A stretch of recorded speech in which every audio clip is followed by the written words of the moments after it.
E aí, moçada, nono ano, nós estamos aqui trabalhando a continuação da ditadura militar, ok? Nós estávamos em 66, então o segundo presidente da República na era militar é chamado de Costa e Silva. Ele vai assumir em 66 e daqui para frente o seu Arthur Costa e Silva e os próximos presidentes vão ser chamados de presidente da era do chumbo, tá? É só uma analogia, não é que eles sejam tão do chumbo. A pressão aumentou, o povo começou a questionar, a Igreja Católica começou a questionar, a imprensa questionava o período militar e de repente a multidão começou a ir para a rua. Há uma passeata chamada, nós destacamos aí de passeata de 100 mil, e essa passeata então houve um tumulto, um estudante morreu nessa passeata, então aí os ânimos ficaram mais exaltados, né? Tanto do regime militar quanto da população que queria justiça, fim do regime, e assim a vida segue. Bacana. Diante de tanto protesto então, da morte, da prisão e de luta, o pessoal vai começar a apertar o cerco. Então a partir de 66 vai aparecer então o quinto AI. Nós estávamos falando do AI1, AI2, AI3 e AI4, agora o ato institucional número 5. E esse é o mais duro, né? Ele vai fazer o fechamento do Congresso. Não há Congresso. O pessoal fala, não houve ditadura militar. Se não há Congresso, não há regime democrático. Se não é democrático, então é o quê? Tá. Então o Congresso foi fechado, os governadores estaduais, os prefeitos de grandes cidades, né, e até de pequenas cidades importantes foram substituídos de forma a bel prazer. Você era eleito presidente, não é mais presidente. Você foi eleito governador, deixou de ser governador. Aliás, eleito presidente não, porque desde 64 para cá as eleições são meio complicadas. O Congresso elege ali, coincidentemente, de 64 até 85, sempre foi eleito um militar para continuar no poder. Intervenção do Estado, fim do Congresso, né, cassação dos direitos políticos, pessoas que eram contra o regime foram exiladas, né, presas, alguns mortos. O que mais? Suspensão de todos os direitos políticos daqueles que eram envolvidos daquele contexto em 10 anos para frente. Suspensão da garantia de habeas corpus, não havia mais, então quem estava preso ou quem cometeu um crime estava esperando para ser julgado, também não tinha mais possibilidade de aguardar fora da cadeia. Ocultação de cadáver, pessoas eram presas, de repente desapareciam e a justiça não tinha necessidade de explicar o destino dessa pessoa, onde foi parar o corpo daquela pessoa. Então, mediante a tudo isso, vai aparecer guerrilhas armadas, oposição armada. Você fala assim, a oposição também matava os militares, a oposição aqui era armada, era uma guerra civil. As pessoas não gostam de colocar o Brasil em guerra civil, porque quer passar a ideia de pacífico, mas houve uma guerra civil. Pessoas criaram 3 grandes grupos. Eu vou começar com a guerrilha da Araguaia. O pessoal foi localizado aqui, não no nosso estado, a gente pensa Araguaia, Goiás, não, Tocantins, né? Antigo Goiás, mas Tocantins hoje, e Pará, e essa região então, na guerrilha do Araguaia, em 1967, eles mobilizaram, né? E o objetivo aqui era fazer uma mobilização estilo Cuba, né? Tentar fazer uma revolução brasileira modelo cubano. Então, em 67, a guerrilha do Araguaia, os opositores se encontraram, esconderam lá nessas fazendas, treinavam pessoas para tentar fazer uma revolução no Brasil a partir do campo, uma revolução agrária, e depois se tornaria urbana. Foi abafado, morreu muita gente, né? Jovens não tão preparados, foram presos, então é isso. Segunda guerrilha, Vanguarda Popular, né? A Vanguarda Popular é de um líder muito forte, Carlos Lacerda, né? Um capitão, ex-capitão do exército, então provocou um maior auê, não é? Provocou loucura, o pessoal morria de medo desse indivíduo, ele causava o terror. Como disse para você, há chumbo de um lado, há chumbo de outro. Também não vem aquela história pacífica, os líderes estavam tentando salvar o país, sim, mas de forma armada, como os militares também salvavam o país de forma armada. Então era repressão contra esses grupos que eram oposição.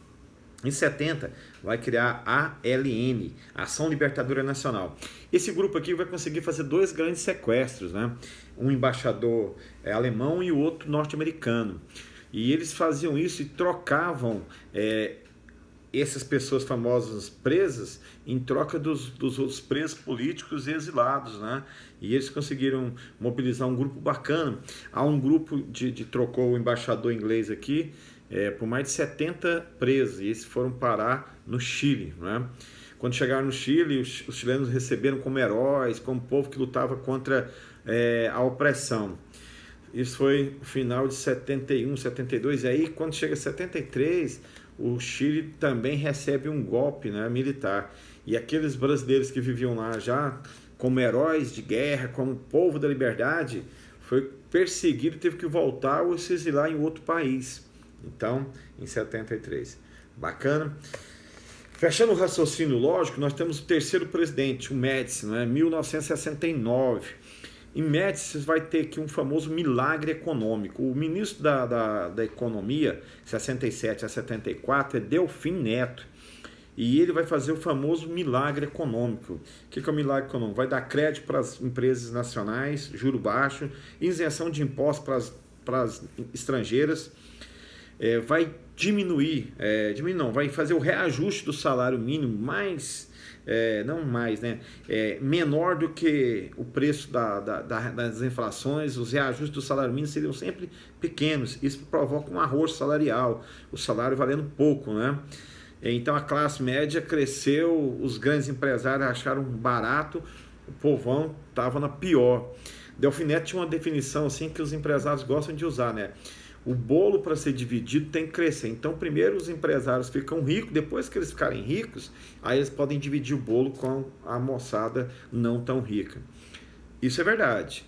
O bolo cresceu, nesses 4 anos a economia brasileira melhorou, a classe média ficou bacana, os ricos ficaram mais ricos, topíssimo. Só que a segunda parte, dividir o bolo, até hoje, né? A fatilinha de bolo de cada pobre não chegou. Tá, Médici também é da linha duríssima, né? Talvez é o mais duro de todos. Médici, então, vai apertar mais ainda o cerco, repressão violenta. E Médici vai usar uma estratégia que eu gosto de pensar com os alunos, né?